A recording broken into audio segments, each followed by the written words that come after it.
কে জিতবে আজকে, Lucknow super giants নাকি কলকাতা? আপনি কোন দলকে সমর্থন করতেছেন, কি কারণে সমর্থন করতেছেন, আজকে কোন প্লেয়ারটা সর্বোচ্চ ভালো খেলতে পারে, যার কারণে কোন দলটা আজকে জয় পেতে পারে, সেটা যদি আপনার জানা থাকে কিংবা আপনি যদি ধারণা করতে পারেন, সেটা কিন্তু অবশ্যই কমেন্টস করে জানাবেন।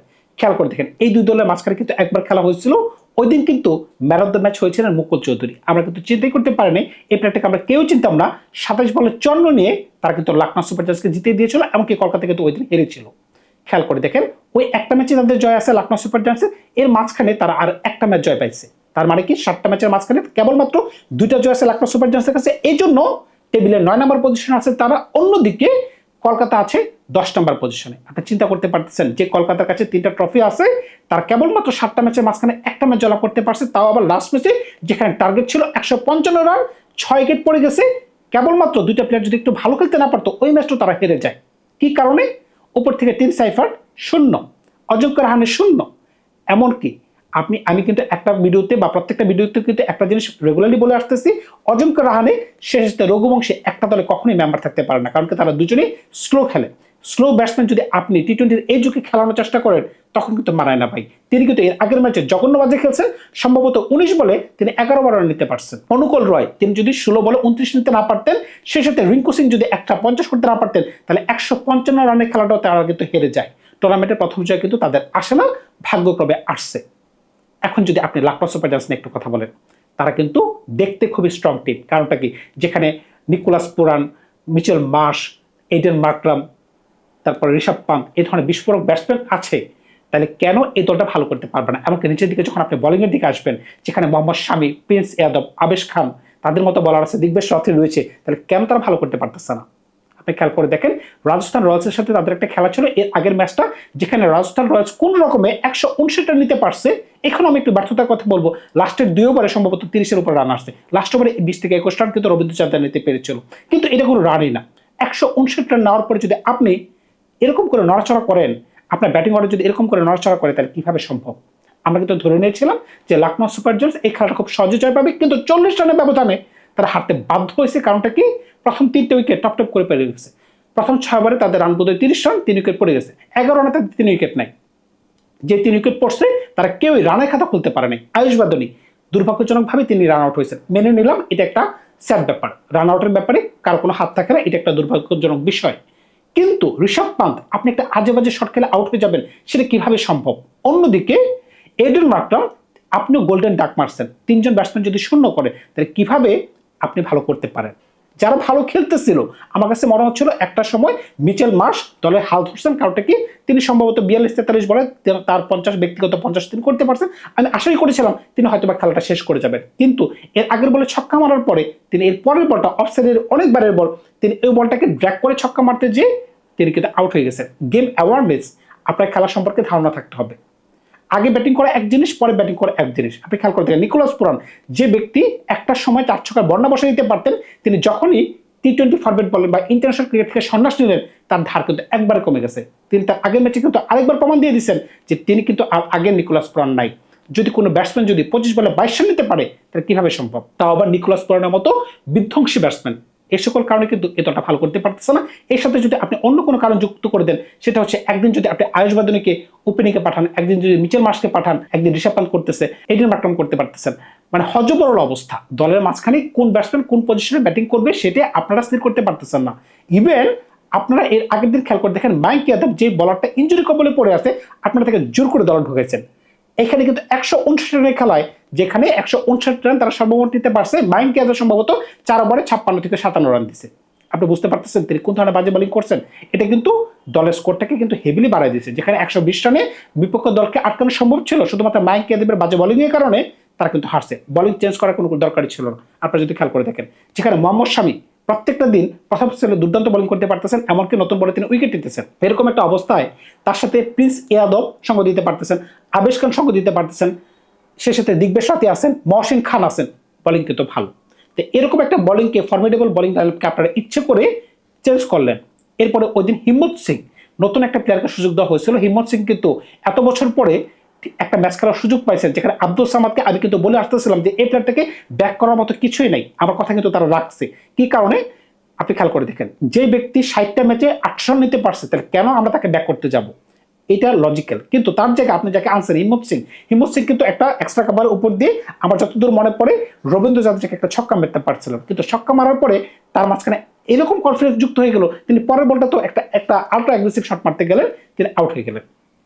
ভাই মুকুল চৌধুরী প্রথম বলে ছক্কা মারলেন, এরপরে বলে তিনি আউট হয়ে গেলেন। ভাই কোন ধরনের খেলা এগুলা? আপনাদের মাঝখানে যদি ওই ধরনের গেম অ্যাওয়ারনেস না থাকে তাহলে কিভাবে সম্ভব হবে? এখন যদি আপনি কলকাতা নিয়ে কথা বলেন, কলকাতাতে আপনি কোন ধরনের পরিবর্তন করবেন? কলকাতা হয়তোবা বলতে পারে আমাদের দলে হার্ষিত রানা নাই, আমাদের দলে পাত্র রানা আসার কথা, আইসাও তিনি খেলতে পারতেছে না, এমনকি মোস্তাফিজুর রহমানকে আমরা কিনছিলাম, তাকে যে কোনো কারণে আমাদেরকে ছেড়ে দিতে হয়েছে, এই সকল কারণে আমাদের দলটা ভালো খেলতে পারতেছে না। এগুলো হচ্ছে ভাই এক্সকিউজ দিয়ে আসলে চলে না। আপনি খেয়াল করে দেখেন, যখন ফিন এলেন, টিম সাইফার্টের মতো প্লেয়ার আপনাদের দলে ছিল, আপনারা কিন্তু সবাই বলতেছিলেন যখন আইপিএল শুরু হওয়ার আগে আমরা কিন্তু এবার কাপে নিয়ে যাবো, কারণটা কি বিশ্বকাপের মঞ্চে ফিন এলেন আর টিম সাইফার্ট যে ধরনের দুর্দান্ত চন্দ্র ছিলেন, আমরা কিন্তু খুবই আশাবাদী। এমনকি এই দলের আরেক সতীর্থ রচিন রবীন্দ্র পর্যন্ত এই দলের সদস্য, তারা কিন্তু খুবই হাইপেড ছিল।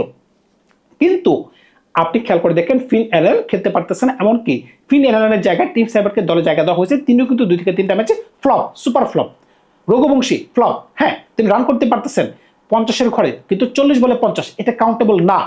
40 বলে যেখানে অন্য দল সেঞ্চুরি করতে পারতেছে, অন্য ব্যাটসম্যান সেঞ্চুরি করতে পারতেছে, ওখানে যদি আপনি শুধুমাত্র 50 করেন তাহলে কিভাবে সম্ভব হবে? তাও তো ভালো তিনি করতে পারতেছেন, বাকিরা তো সেটাও করতে পারতেছে না। আপনি খেয়াল করে দেখেন নিচের দিকে আপনি রাহানাকে খেলাইতেছেন, না নিচের দিকে রাহান না, সুনীল নারায়ণকে খেলাইতেছেন, কিন্তু সুনীল নারায়ণ নিচের দিকে 8 নম্বর পজিশনে কোনোই কাজে আসতেছে না, তাহলে তাকে উপরে পাঠাই দেন। আপনি কেন ওপেনিং করতে যাচ্ছেন? এখন কলকাতা যদি আজকের ম্যাচ জয়লাভ করতে যায়, কিছু পরিবর্তন বাঞ্ছনীয়, পরিবর্তনের মাঝখানে সুনীল নারায়ণকে অবশ্যই ওপেনিংয়ে পাঠাতে হবে। আপনি ফিনালকে আবার ধরে নিয়ে আসেন। ভাই টিম সাইফার্ট ওই ধরনের কোনো কাজ করতে পারতেছে না, দুইজনে যদি শূন্য রানে আউট হয়ে যায়, আমি বলবো যে টিম সাইফার্টের থেকে ফিন অ্যালান ভালো। তাই ফিন অ্যালান, সেই সাথে যদি আপনি কোনো কারণে সুনীল নারায়ণকে পাঠাই দেন, এটা একটা ভালো চয়েস হতে পারে। সুনীল নারায়ণের পরে অজিঙ্ক্য রাহানে, রঘুবংশী, কিছুই করার নাই ভাই। রঘুবংশের পরে 5 নম্বরে ক্যামেরন গ্রিন, 6 নম্বরে রিঙ্কু সিং, 7 নম্বর পজিশন খালি রাখেন, 8, 9, 10, 11, 8 নম্বরে বরুণ চক্রবর্তী, না অনুকূল রয়, 8 নম্বরে অনুকূল রয়, 9 নম্বরে বরুণ চক্রবর্তী, 10 আর 11, 10 নম্বরে যদি ভৈব আরোরা হয়, আমরা ধরে নিলাম যে পাতি রানা এই ম্যাচটা খেলবে, কারণটা কি 7 দিন কিন্তু হয়ে গেছে কলকাতা যখন তার আগের ম্যাচটা খেলছে, 7 দিনের মাঝখানে হয়তোবা তিনি রিকভার করে ফেলছেন। যদি আজকে পাতি রানা খেলে তাহলে কিন্তু রবমান পাউলের কোনো জায়গা হচ্ছে না। তাই কিন্তু রবমান পাউলের জায়গায় আমরা যে স্পটটা খালি রাখছি 7 নম্বর স্পটে, এখানে কিন্তু রামাদেব সিংকে আপনি দল ঢুকাইতে পারতেছেন। রামাদেব সিং কিন্তু ভালোই ব্যাটিং করতে পারে, কিছুই করার নাই, আপনার তো বোলিং স্ট্রং করতে হবে। এটা হচ্ছে দলের মাঝখানে একটা পরিবর্তন। সেই সাথে আপনি 12 ম্যান হিসেবে কার্তিক ত্যাগীকে আপনি দলের মাঝখানে নিতে পারতেছেন। কার্তিক ত্যাগী কিন্তু ভালোই বল করতে পারেন। কলকাতার ঝামেলার শেষের জায়গায় এখন কলকাতা যদি একটু পজিশনে খেলতে পারে, উপর থেকে যদি ফিন অ্যারেন, সেই সাথে যদি সুনীল নারায়ণকে একটা ভালো স্টার্ট আনতে পারে, এমনকি মিডল অর্ডার যদি ক্যামেরন গ্রিন, রামদেব সিং, তারপরে যারা আছে তারা যদি একটু ধরে সে খেলতে পারে, তাহলে কিন্তু কলকাতার জন্য আজকে একটা শুভ দিন হইতে পারে। কিন্তু তারা টুর্নামেন্টে কোন পর্যায়ে যাইতে পারবে 10 নম্বর পজিশন থেকে, সেটা কিন্তু আমি বলতে পারতেছেন। অন্যদিকে লখনৌ সুপার জায়ান্টস, ভাই তাদের দলে পরিবর্তনে কিছুই নেই ভাই।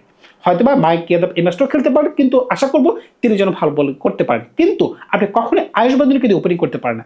আয়ুষ বাদুরী ওপেনিং ব্যাটসম্যান, তাহলে কেন আপনি তাকে দিয়ে ওপেনিং করতেছেন? আপনি মনে করতেছেন আপনার মিডল অর্ডার নাই, আপনি জোর করে মিডল অর্ডারটাকে বানানোর চেষ্টা করতেছেন। ভাই এটা তো এরকম না যে আপনি মাটি দিয়ে কোনো জিনিস তৈরি করে ফেলবেন, আপনার কাছে প্লেয়ার নাই, আপনি কেন এটাকে জোর করে তৈরি করার চেষ্টা করতেছেন? আপনার ভালো প্লেয়ারগুলোকে আপনি উপরে পাঠিয়ে দেন। আপনি মিচেল মার্শ, এডেন মার্করাম তাদের দিয়ে ওপেনিং করেন, 3 নম্বরে নিকোলাস পুরানকে পাঠান, 4 নম্বরে আপনি ঋষভ পান্তকে পাঠান, দেখেন দলটা ভালো লাগতেছে। 5 নম্বরে আপনি আয়ুষ বাদনকে খেলান, 6 নম্বরে আপনি আব্দুল সামাদকে খেলান, কিংবা ওই দিন যে একটা প্লেয়ার নিয়েছিলেন তাকে আপনি খেলাতে পারতেছেন 7 নম্বরে মুকুল চৌধুরী কিন্তু ভালোই খেলতে পারেন, কিন্তু তার মাঝখানে কনফিডেন্সের অভাব। তিনি মনে করতেছেন এক ম্যাচে আমি ভালো খেলছিলাম, আমার নাম ডাক হয়ে গেছে, আমি প্রত্যেক ম্যাচে ভালো করব। কিন্তু না ভাই, এখানে এত সাহস না। আপনাদের মনে পড়ে কি প্রফুল হিংরে প্রথম ওভারে 3টি উইকেট নিতে পারছেন, এরপরে ওভারে 1টি উইকেট নিতে পারছেন। তিনি আইপিএল এর প্রথম বলার হয়েছেন 19তম বছরের মাঝখানে, যে কিনা মানে প্রথম ওভারে 3টি উইকেট নিতে পারছেন। কিন্তু এর পরের ম্যাচে দেখেন তিনি মাত্র ওপিটা কিন্তু দেখে পেয়েছেন, প্রথম 2 ওভারে কিন্তু 40 রান দিয়েছেন। তার মানে কি, প্রথম দিন যেখানে আপনি প্রথম ওভারে 3টি উইকেট নিতে পারছেন, দ্বিতীয় ওভারে আরেক উইকেট নিতে পারছেন, এরপরের দিন যখন আপনি খেলতে নামলেন 2 ওভারে আপনি দিয়েছেন 40 রান, 4 ওভারে 60 রান, 2টা উইকেট বা 1টা উইকেট আপনার ম্যাচে আছে, কিন্তু আপনাকে কিন্তু রান খাইতে হয়েছে। এর মানে কি, প্রত্যেক দিন আপনার সেম যাবে না। এখন যেহেতু আপনার ব্যাটিং মোটামুটি হয়ে গেছে, এরপরে আপনার বোলিংটাকে আপনি খেয়াল করে দেখেন, মোহাম্মদ শামি, আবেশ খান, প্রিন্স যাদব, তারপরে মহসিন খান, দিগ্বেশ রথী, অন্য কোনো প্রয়োজনীয় হচ্ছে না। কিন্তু তারা কিন্তু শুধুমাত্র 3 জন ফরেন ক্যাটাগরি ব্যাটসম্যান বা বলার নিয়ে খেলতেছে, একটা স্লট কিন্তু তারা সবসময় খালি রাখতেছে। আমি কিন্তু প্রত্যেকটা ভিডিওতে কিন্তু বলতেছিলাম ব্যর্থ বৃষ্টিকে কেন দল ঢুকানো হচ্ছে না। কিংবা হেনরিক টোকের মতো ব্যাটসম্যানকে কেন তারা দলে নিচ্ছে না, সে প্রশ্ন উত্তর কিন্তু আমাদের কাছে নাই। লখনৌ সুপার জায়ান্টস যদি মনে করে তাদের দেশি প্লেয়ারগুলো ম্যাথিউ বৃষ্টির থেকে ভালো, এমনকি দেশি বলারগুলো আপনি যাদের কথাই বলেন, তারা যদি মনে করে যে না হেনরিক টোকের থেকে ভালো ক্যাপেবল বলার, তাহলে আমার কিছু বলার নেই ভাই। তবে যদি আপনি আজকে প্রশ্ন করেন যে আজকের খেলায় কোন দল যে হইতে পারে, আমি কিন্তু বলবো যে লখনৌ সুপার জায়ান্টসের পাল্লা পারি। কারণটা কি, তাদের কিন্তু দেখতে খুবই ভয়ানক টিম মনে হয়, কারণ কি তাদের কাছে বোলিং আছে, তাদের কাছে ব্যাটসম্যান আছে, তারা জিততে পারুক আর না পারুক। অন্যদিকে কলকাতার কাছে কিছুই নেই ভাই। কলকাতার কাছে যে ধরনের ব্যাটসম্যান আছে, ওই ধরনের ব্যাটসম্যান চলো ব্যাটসম্যান। আপনি রাহানে রঘুবংশীকে দিয়ে আপনি বলতে পারেন না যে তারা ম্যাচ জয়লাভ করবে, আবার নিচে দিকে ভৈবরা তারাও কিন্তু আপনাকে ম্যাচ জিতে দিবে, সেটা কিন্তু বলতে পারতেছেন না। তবে তাদের একটা দিক কিন্তু পজিটিভ, সেটা হচ্ছে কি বরুণ চক্রবর্তী আর সুনীল নারায়ণ কিন্তু একটু ছন্দে চলে আসছে।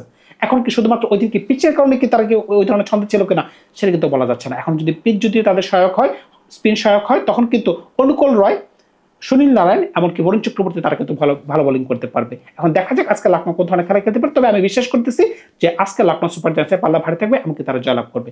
ধন্যবাদ সবাইকে, ভালো থাকবে। আপনার নতুন কোনো গল্প নিয়ে খুব শীঘ্রই হাজির হবো আপনাদের সাথে।